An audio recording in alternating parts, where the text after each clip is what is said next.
I hate abakaliki people. Like, I so much hate abakaliki people. I so much hate them. I cannot even rent my house to an abakaliki person. Abakaliki people, they are very bad people. I cannot even let anyone I know to marry from abakaliki. I cannot do that. I cannot let anyone I know to marry from abakaliki. I cannot do that. Abakaliki people are the Fulanis of Igbo land. This is what most Igbo people say. But why is nobody talking about why Abakaliki people is much more hated in Igbo land? Why are they seen as the Fulanis of the Igbo people? Why do we turn our own blood into a punchline? This is not because of dominance or power, but because they are treated like foreigners, unwanted, even mocked within their own homeland. Omo Abakaliki is what most people say to insult their fellow Igbo person. You call them dirty, you call them bush people, you refuse your daughter's hand in marriage to them. But let me ask you, what makes an Abakaliki man less Igbo than an Oka man? Why is it okay to scream Igbo Amaka with your chest, yet your heart secretly believes that Ebonyi is not part of that pride? This is not a story of one people being hated.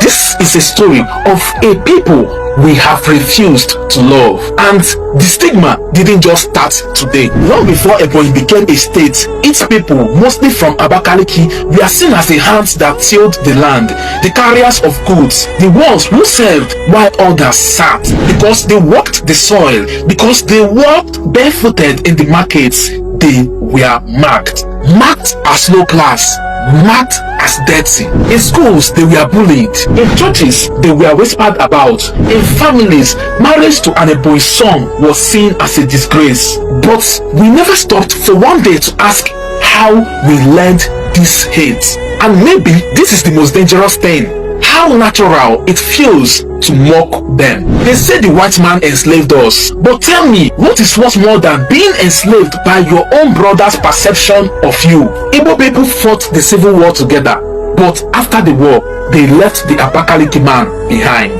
While others rebuilt, he was left with the dust of his hands. While others migrated abroad, he was mocked for still carrying firewood. We reduced their existence to a stereotype, a slot, a shame. Abakaliki, not a place, but an insult. Let me shock you.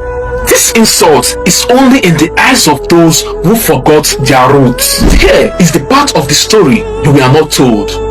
Abakaliki is rising. In the very land we once mocked, flyovers now stretch like bridges of defiance. Ebonyi now boasts one of the fastest rising growing city in the east. From the international market to the rice mill, from the universities to tech innovations, Abakaliki is no longer begging to belong. They are reclaiming what has always been theirs. And the people, they are no longer hiding their accents.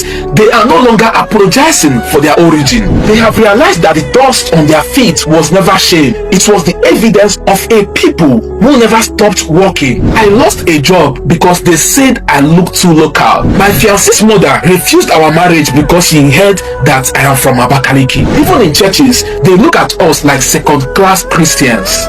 These are real life stories from Abakaliki people. But the pain is not just theirs to carry.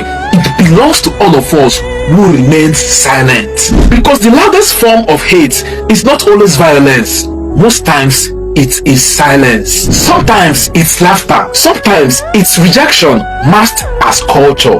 We say, Onya Galawaneya, but we have voluntarily allowed our Abakaliki brothers to walk alone. We cannot claim Igbo pride while rejecting part of our own. If the Abakaliki man is Igbo, and he is, then every insult thrown at him is a collective insult to our identity. If we must move forward as a people, we must first look back and ask for forgiveness. Forgiveness for the jokes, forgiveness for the names, forgiveness for the silence. Because healing begins the moment we agree that the problem is us. I remember one time when I finished secondary school, I went for a job interview.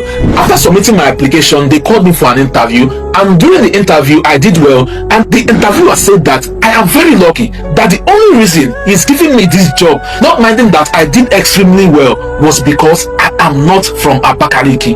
This is a real life stereotype. So I ask you again, why is nobody talking about this? If you are from Abakaliki, drop your story in the comments. If you ever looked down on them, be honest. This is a real life problem and we must face it collectively as Igbo people. Share this video, let the conversation begin, let the shame end, let the healing start today.